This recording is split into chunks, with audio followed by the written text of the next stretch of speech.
You're climbing the ladder, and it's rotting your soul from the inside. Every promotion, every win, every moment of recognition is quietly rewriting who you are, and you can't see it happening. How long have you been celebrating your own corruption? By the end of this, you'll understand exactly why success is the most dangerous trap for your character, how it operates completely below your conscious awareness, and the one Stoic practice that stops it from destroying everything you actually value about yourself. Here's what nobody talks about. Success doesn't just change your circumstances, it changes your identity. And it does it so gradually, so pleasantly, that you mistake the corruption for growth. You think you're becoming more capable, more confident, more valuable. But what's really happening is far more sinister. Every time you win, your brain gets a hit of dopamine. That's normal. But here's the trap. That chemical reward doesn't just celebrate the achievement. It reinforces the identity that created it. And if you're not careful about which identity that is, you're training yourself to become someone you despise. I watched this destroy a friend of mine.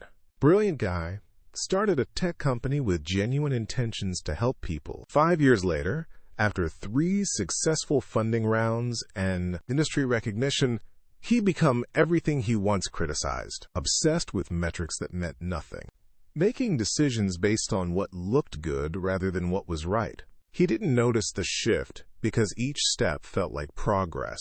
Aurelius Maximus once told me something that stopped me cold. He said, "The man who chases external validation will always find it and lose himself in the process." I thought I understood what he meant. I was wrong. The success trap works because it feels like virtue. When you're winning, when people are praising you, when the numbers are going up, your mind interprets this as evidence that you're on the right path. But external success and internal character operate on completely different principles. One can grow, while the other withers. Marcus Aurelius understood this better than anyone. He wrote, "Very little is needed to make a happy life. It is all within yourself, in your way of thinking."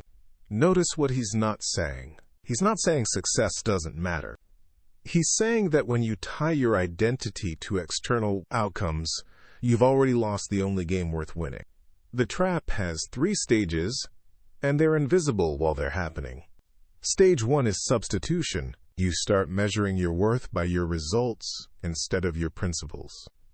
It feels logical. Results are concrete, measurable, obvious. Principles are abstract, hard to quantify, easy to compromise. Your brain naturally gravitates toward the clear signal. Stage 2 is rationalization. When your methods start conflicting with your values, you don't change your methods. You adjust your values. You tell yourself that success gives you more capacity to do good, that you need to play the game to change the game. That compromise is maturity. Stage 3 is identification. You become the role you've been playing. The mask becomes your face. You're not someone who succeeded. You're successful. It's your identity now. And identities defend themselves against threats, even when the threat is your own conscience. Marcus Stone experienced this firsthand. Built a successful consulting firm, became everything his industry respected. Wealthy, connected, influential. But he told me the moment he realized what had happened. He was in a meeting, listening to himself explain why they needed to recommend a solution he knew wasn't best for the client, but was most profitable for them. And he heard his own voice like it belonged to a stranger. That's when he sought out Aurelius Maximus, not to learn how to be more successful, to learn how to be himself again. Here's the Stoic solution, and it's simpler than you think. Define your character independent of your achievements. Write down who you want to be, not what you want to accomplish. Honest, courageous, just, temperate, whatever matters to you. Then audit every success against that identity. Not, did this make me more successful, but did this make me more myself?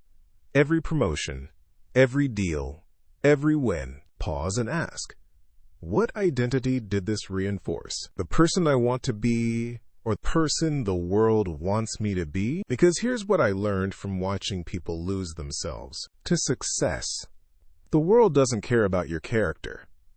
It cares about your results, and it will happily trade your soul for your productivity. The most successful people I know aren't successful because they ignored this trap. They're successful because they recognized it. They built systems to audit their identity. They surrounded themselves with people who valued their character over their achievements. They regularly stripped away everything external and asked, who am I when nobody's watching and nothing's at stake? Marcus Stone restructured his entire business around this principle. Not just what they delivered, but how they delivered it. Not just the results they created, but the identity those results reinforced. His revenue actually went up, but that wasn't the point. The point was that success became a byproduct of character instead of a replacement for it. Aurelius Maximus put it perfectly. The goal isn't to avoid success. The goal is to succeed as yourself, not as who success wants you to become. Your character is more valuable than your achievements because achievements fade, companies fail, reputations crumble, industries change. But character is what remains when everything external is stripped away. Success will come and go. The question is, will you still recognize yourself when it does? You're not who you think you are. The next video proves it.